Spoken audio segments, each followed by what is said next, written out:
Okay, so today has been a beautiful morning. I've been out here doing some catch-up videos on some of the other things that I do on the YouTube channel.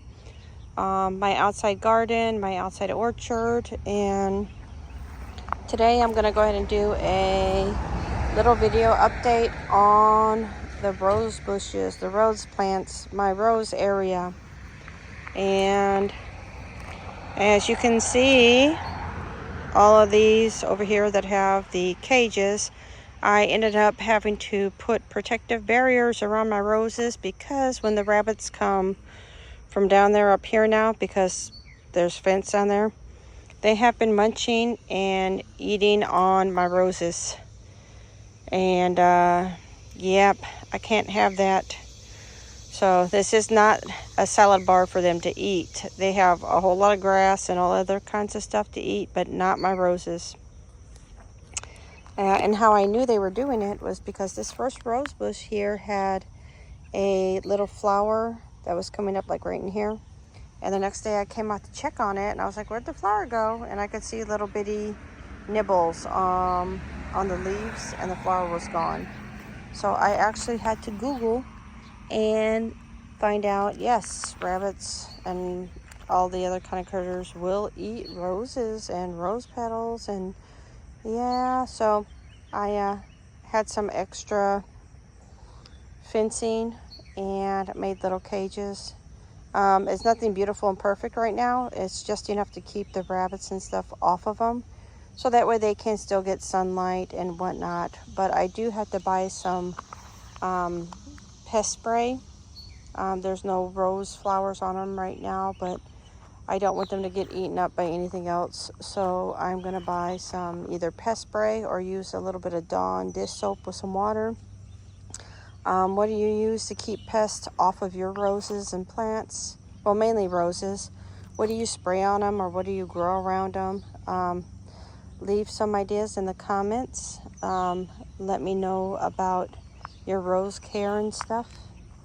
So we're going to start. I have 5 rose plants now. So when I first started this, I definitely had a lot of dead rose plants that I bought from the stores. And the only one that survived is this first one here. And this first one here, we named the parent rose because it's a survivor, and you know, it's the one that's first. I have no idea what color it is and all that, because whenever we bought the group of the 5 flowers in the bags from like Ollie's and Rural King, we just opened up the bags, put them in a bucket, and filled it with water. So I really don't know which color this is. It's going to be a surprise. Yeah. This first one here, I ordered from Heirloom Roses. And it is the Honor Rose. It is a white rose.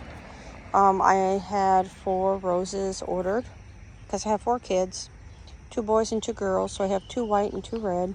The Honor Rose is doing awesome. It is really, really, really opening up. And it's a white rose. White hybrid tea rose. The next one, oh, that's an Alex rose. This is a Carmen rose. Carmen's rose is the Chrysler Imperial. It's a red rose. Again, a hybrid tea rose. Very, very, very pretty rose. I was scared a little bit of it at first because it looked like it was dead and dying, because it had come in like a really hard brown root looking. Oops, sorry about the unfocusing. It came in. See, it's wanting to focus on the cage, but it came in looking like it was really hard and brown, and it had like some dieback on it. So I had messaged the company and they said it's normal, but keeping an eye on it.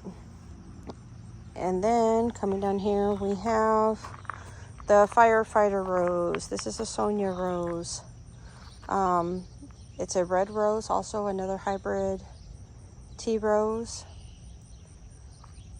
Doing really, really awesome. The leaves are coming in really pretty on that one. red. And then the last of the 4 is a sugar moon rose. This is the Victor rose. It is a white rose, hybrid tea rose. This was the smallest one of all of them. And I guess, well, that makes sense because my son is the youngest. It goes from oldest to youngest. But it looks like it is starting to open up and get a lot of foliage in there. So I can't wait for it to start growing and blooming. But yeah, so it's actually nice to come out and see roses blooming and not flowering, but having leaves and growing. Not like the first ones that I had. I was coming out every day for like 2 months checking on like dead pieces of stalk. Just like had my fingers crossed. Please grow, but nothing ever did. So it's nice to be able to come out and see some roses that are alive, the plants that are alive.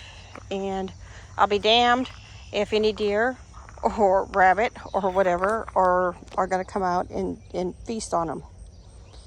So I'm going to do my best to keep them alive and healthy, and for years to come have some really good rose plants. If you have these kind of roses, let me know. Let me know what you do to care for them. If you have different roses, let me know. Learning about plants and roses every day. I know that there's a lot of varieties. I did not get any of the climbers because there's really no place to climb. These are all just tea tree roses because I would like to come out and cut them and, you know, be able to have them for flower arrangements also. And that's where I'm going to leave this video. Again, you can only talk so much about one thing when your knowledge is so small, but these are my rose bushes, my rose plants, and yeah, so this is July the 6th. Today is my daughter's birthday. Doing a shout out, happy birthday to my daughter Carmen. Yeah. And with that, please don't forget to like. Please don't forget to subscribe. Your support is always appreciated. My little baby YouTube channel, I'm trying to grow it. And, you know, right now it's just basically gardening season, growing season. So I have a lot of videos on this, but I also do have other videos on other content. And yep. So with that, I will go ahead and end the video, and I wish you guys a good morning, good afternoon, a good evening, or a good night, wherever you are. And I will see you in the next video, hopefully. All right, with that, bye-bye.